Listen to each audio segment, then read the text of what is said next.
there's also a really unique way you start this car. So let's take a look at that. Do you want to fire up me and my father's 1967 Camaro? Heck yeah. All right, take the square key and put it in there just like you would any other car. Now, back in older times, now we have key fobs that are electric. You had two keys. You had a square for starting your car and the round one for your doors and trunk. So go ahead and turn it just once to the right. All right, let off. Did you hear that? Yes. Okay, so that's your fuel pump. Now, actually, like some of your supercars, like that McLaren you had on your show, the key fob detects driver, and then you hit the start button. Well, this is a little different. We have the key is in, it's turned.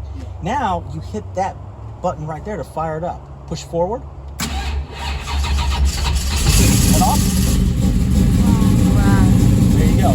And like I said, cars of this era are a lot of fun, but notice you didn't have to put your foot on the brake to start it. Almost all modern cars require that. You can start this car in neutral if you wanted to, or whatever. So now I know that's a really skinny pedal. Hit that pedal and push that. So the car shakes, it's loud. Camaro's roots can be traced back to 1958 when Pontiac designer Bob Porter noticed a 4-passenger sports style coupe being designed. But when the Ford Mustang was rumored to be in production, General Motors management directed Henry Haga to design a sporty car with George Angerish responsible for the interior style. Back when the Camaro was first out, people didn't know what Camaro meant, but supposedly it meant a small, vicious beast that eats Mustangs. Camaro was supposed to be named Panther, but Chevy intended a C name to conform to its Chevrolet, Corvette, and Corvair models. There were 7 different engine options when the Camaro hit the market, compared to today only having 3 or 4.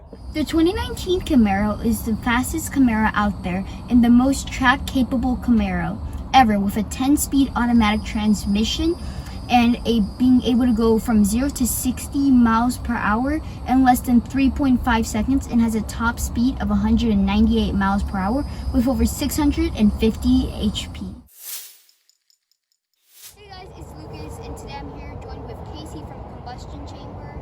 Tell me a little bit about your car. Well, this is me and my father's 1967 Camaro Super Sport. It means a lot to me.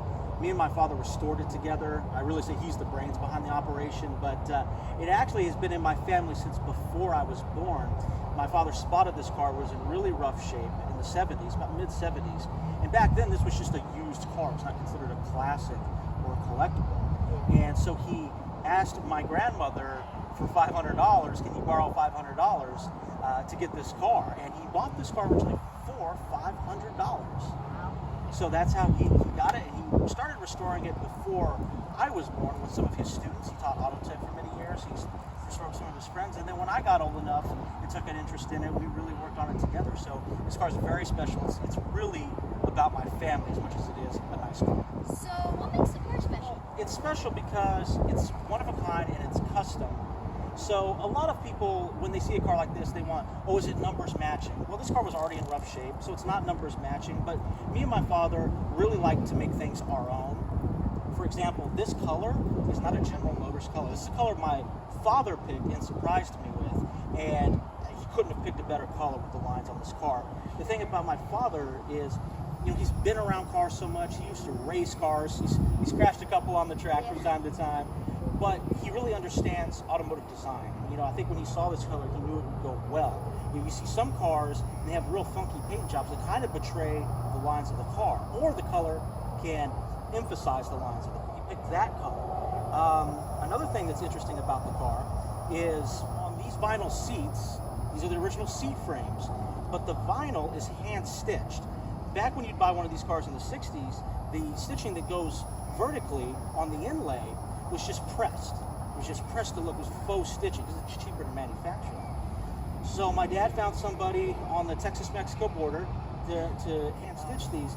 And when we get inside, we'll take a look at it. If you have a real keen eye and you know what the original seats look like, you know that these are just a little thicker. We had to put a little bit more padding into it. But if you don't know exactly what to look for, you kind of don't notice it. So the seats are just a little thicker.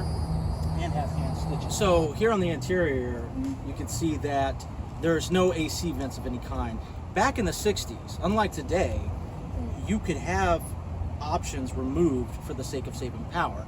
So in today's world, you buy a Super Sport Camaro, you have to get the leather seats, and there's all these standard options, but the car's computer systems and how it handles power, you can have all those creature comforts and well over 400 horsepower.